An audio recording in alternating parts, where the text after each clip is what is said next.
I want to thank you so much for joining us today on the Clark Howard Show. Our mission is to serve you and empower you so you make better financial decisions in your life. In this episode, I've got some warnings for you about investing pools. This is so a thing, and it's blowing up on people.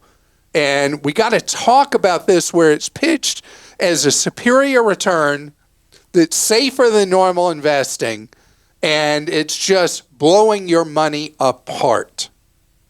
Also, later, Netflix really cracking down on you about sharing accounts, others increasing services. I got some advice for you moving forward about how to protect your wallet with all this streaming stuff. Right now, I want to talk about something that's been all the rage, and that is investment pools that don't have normal disclosure to you. They're called dark money funds, is one term used for them. There are SPACs, which are special purpose acquisition companies, I think is what SPAC stands for. And then you've got all these real estate, crowdfunding kind of groups, and it sounds wonderful. All these things, the idea is you're following a promoter, not a specific business that is known and has a proven track record, not something that's publicly traded. These things are turning out to be great for the promoters and terrible for the investors. A new investigative report from the Wall Street Journal found that people who invest in these SPACs are only making their organizers rich. The organizers, by the account of the Wall Street Journal, have been able to promote a company, run the value up to unknowing investors, sell off once the value's risen, and run off with the investors' money to the tune of $22 billion. $22 billion taken from people who are just trying to get a return on their money and instead end up with their money put through the shredder. And then you got all these real estate groups that don't do normal disclosure and say, this is your opportunity to own real estate without having to manage it. Just give us money and we'll handle it. And now what's happening? One after another. Those things are going insolvent. And in the best case scenario, you had to pay huge fees up front to go in these crowdsource real estate groups that they're not required under the law to do real disclosure to you. Again, in the best case scenario, you just paid a lot of upfront fees. In a mid-case scenario, you had a need for the funds you put into them, but they're not liquid. You couldn't get to your funds till they tell you could. And in the worst case scenario, they go insolvent and your money's gone. It is the same tune over and over again, that when the promoters see an opportunity to promote an investment to you that somehow supposedly is better than traditional investing, there are people who want to believe there's shortcuts. And what happens is you get into a dark money thing, where dark money, you're putting money in, you have no idea what's going to happen with it. It's just, I'm a genius with investing. Give me your money and I'm going to make it into more money for me. I want you to be really, really fully aware when investing is traditional risk and when investing is higher risk. When you buy something that is not normally publicly traded, that means there's not normal disclosures. You don't know what's really going on behind the curtain. You will typically have higher expenses going into it, and it is not liquid, meaning there's not a regular market. If I buy a stock, whatever stock, Apple, Tesla, I buy an index fund, I buy an exchange traded fund, and I decide next week I don't want to be in it, the market has a price that's clear, and I can sell it, usually no commission. Normally I pay no commission in, I pay no commission out. I thought it was a good idea to own this, that, or the other stock, or this, that, or the other fund, or this, that, or the other mutual fund, or exchange traded fund, or whatever. But bam, it didn't turn out that way. So I got out, or I needed the money and didn't anticipate. I can get in, I can get out. When you get involved in these crowd-funded real estate things, the SPACs, which are now fading, fortunately, from the scene, but something else will come along that will separate you from your money. When you get involved with the dark pool or a not regularly traded thing, it's really, really in with a lot of the high commission brokerages and the bank-related brokerages to sell you private placements. You're going to have an opportunity to get into an investment before the public can get into it. We're making this available to you so you can be in on the ground floor of opportunity. Did you know the ground floor of opportunity in a private placement leads from there to the sub basement in returns? Because you pay enormous fees and commissions up front, and you can't sell it when you want to sell it. The legitimate mainstream marketplace for investing is one where things have a clear value. The value is set throughout every trading day or at the end of every day, and you can buy it when you wish, you can sell it when you wish. If somebody's pitching you an investment that doesn't offer those things, that is an investment that is too hot to handle and bleeds so often into where you get ripped off, like has happened with people who put billions upon billions into SPACs and then ended up having their money vanish right before their eyes. The only thing efficient about them is the ability to separate you from your money. Christa? Okay, Jim in Florida says, I recently did a search on my home address to see what information is online. I came to find out that my neighbors are listed as current residents/owners of my home. In the past, these neighbors used our address to get loans and credit cards.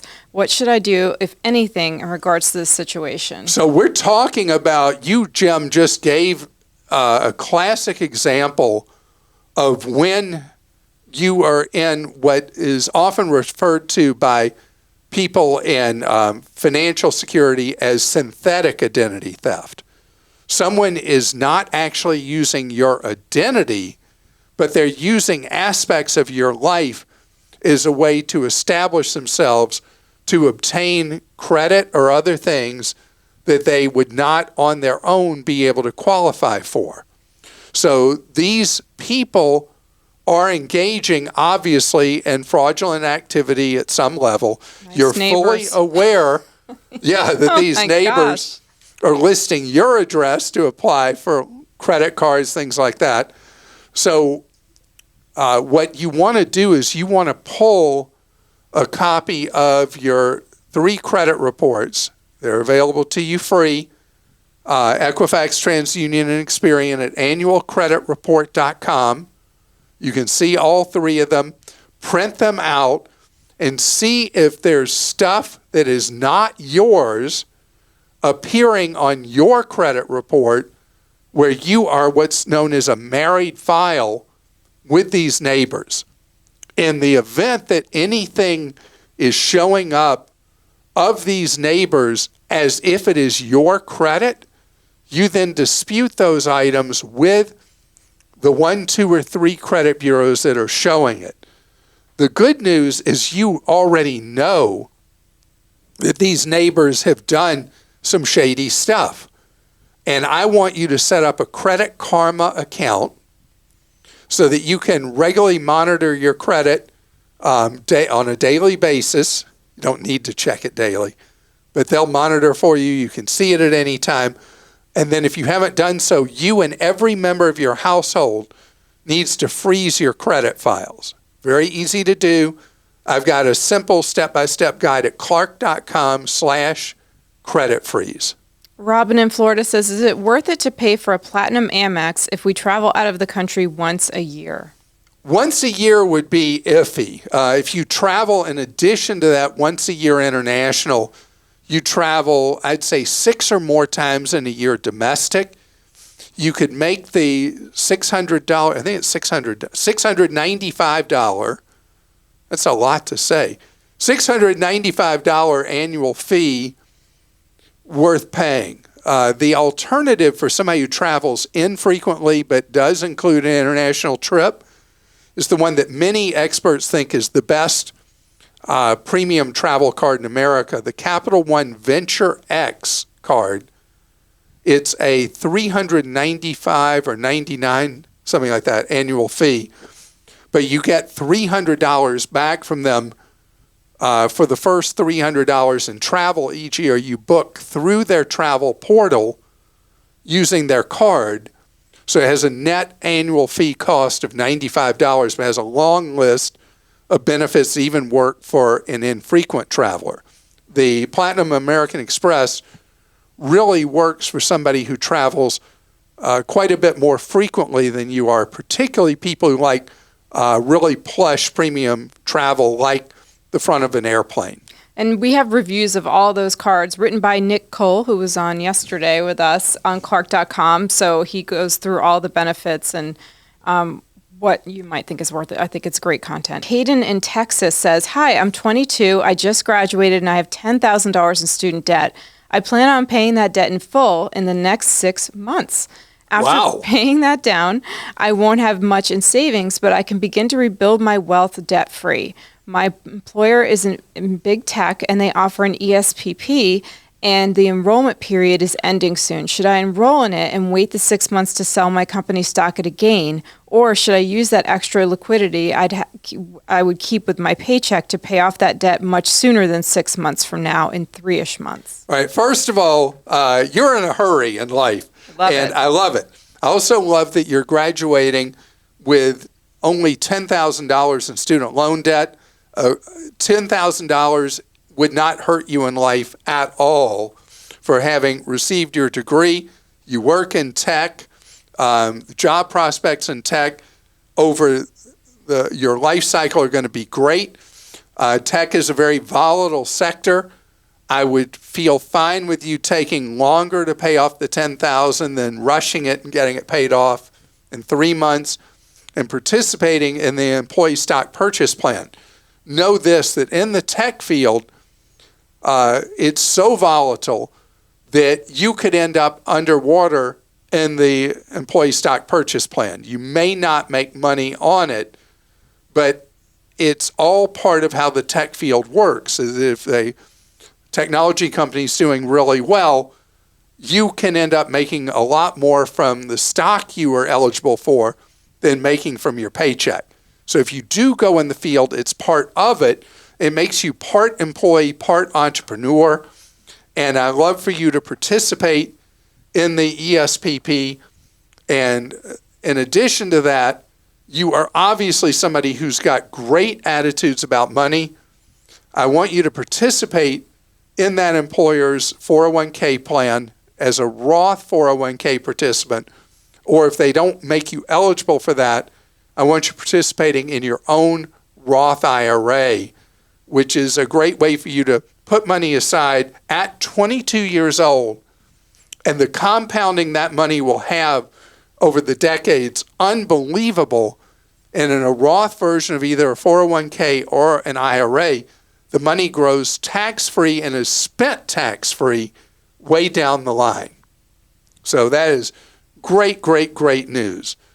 Now, you're obviously very careful with your money, so you would never waste a penny on streaming services that cost too much.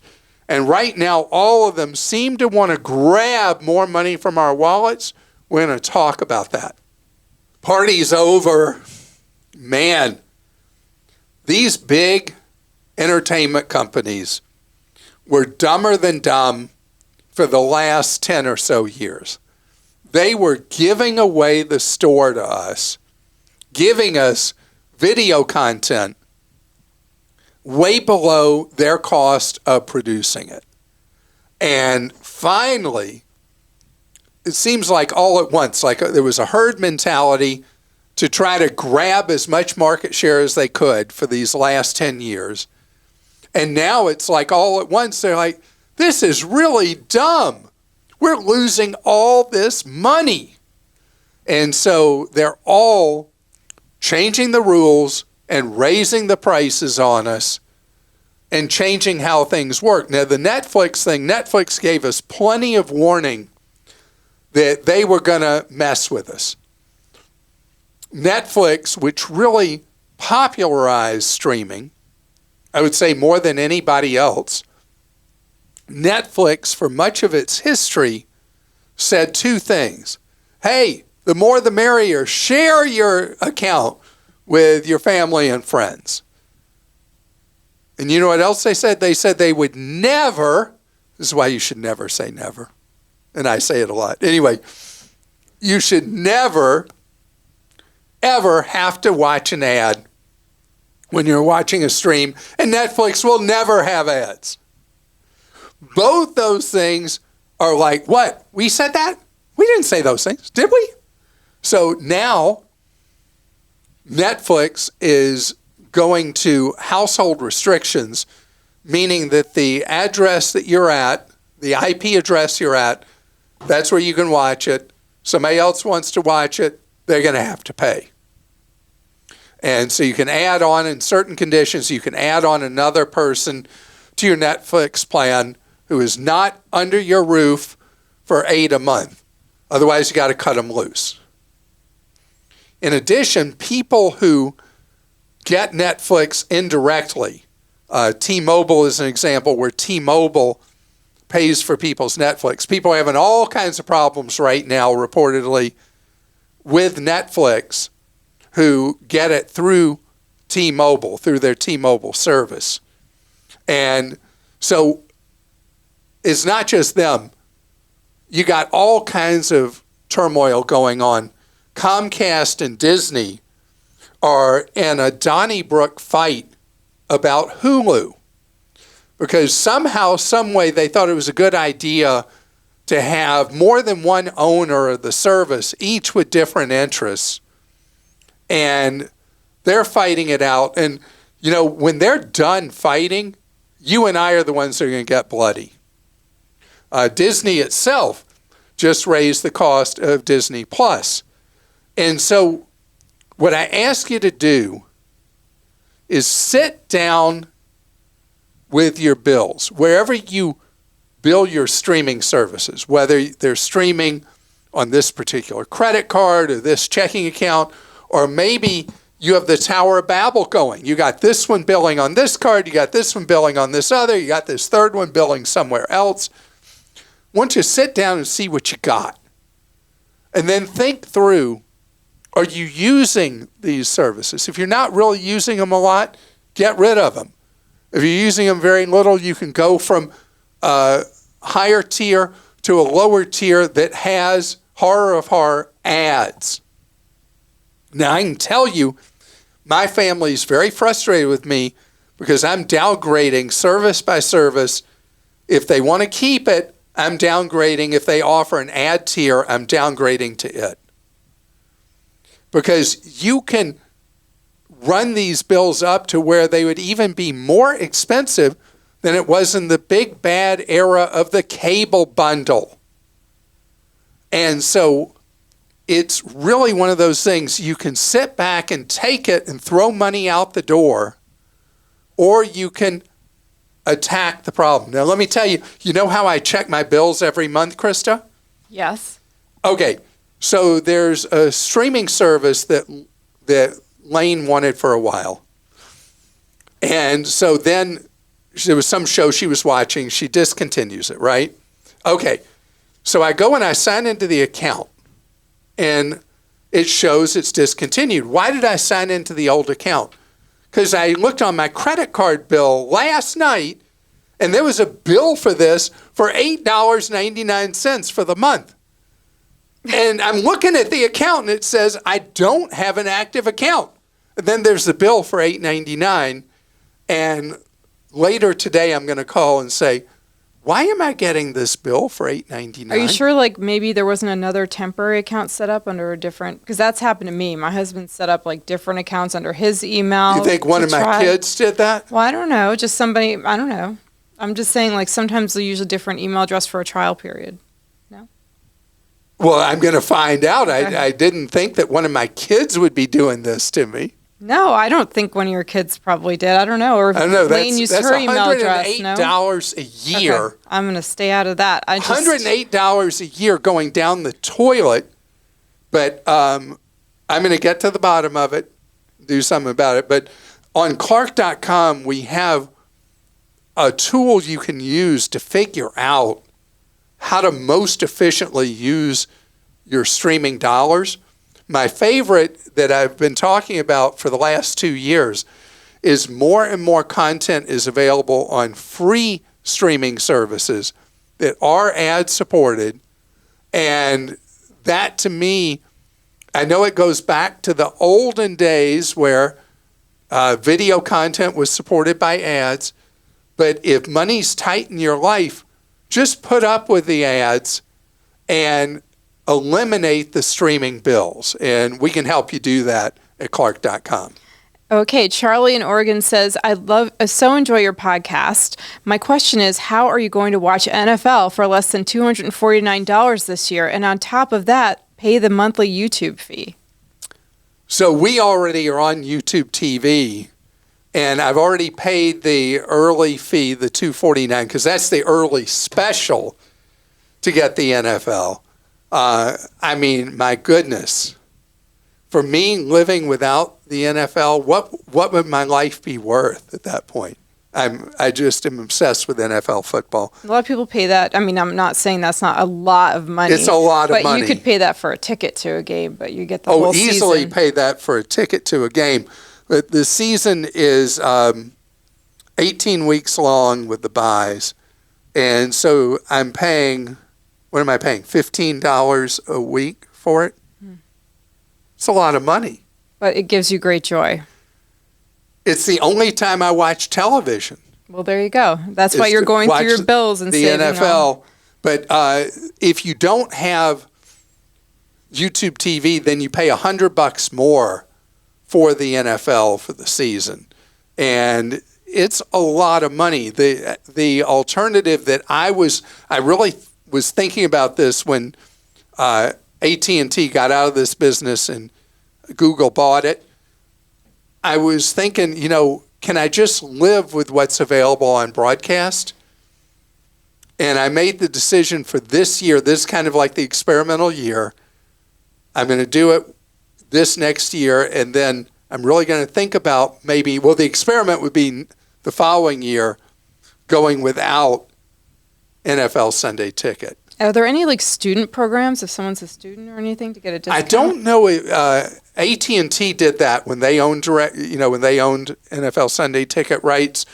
I don't know if there's a student plan from Google for NFL Sunday Ticket. Okay. Well, we'll find out, and if we find that, we'll put it on Clark.com. Andrew in Massachusetts says, thank you for everything you and your team do for consumers. Our property taxes recently increased, and as a result, the escrow account fell short.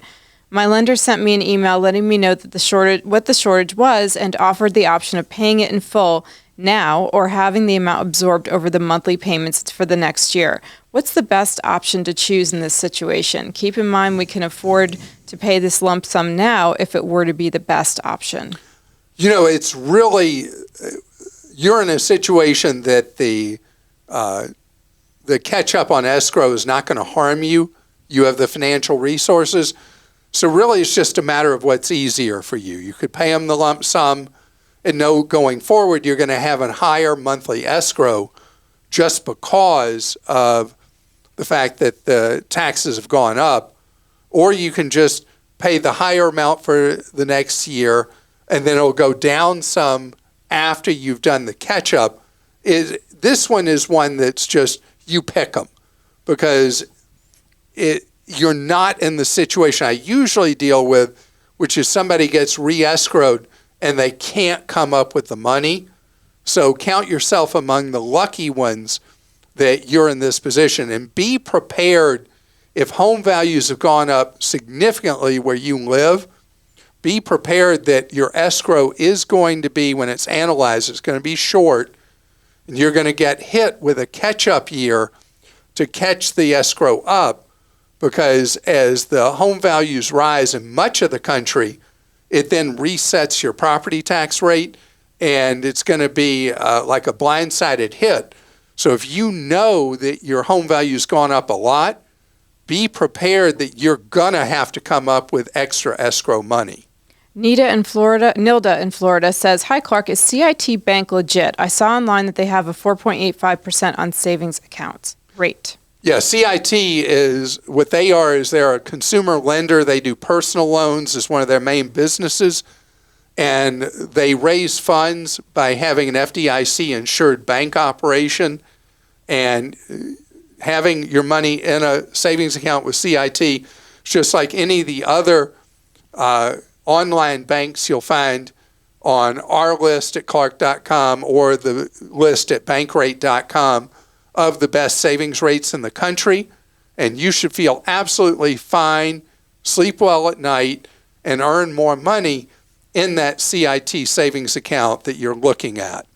And I hope that you have an absolutely great day.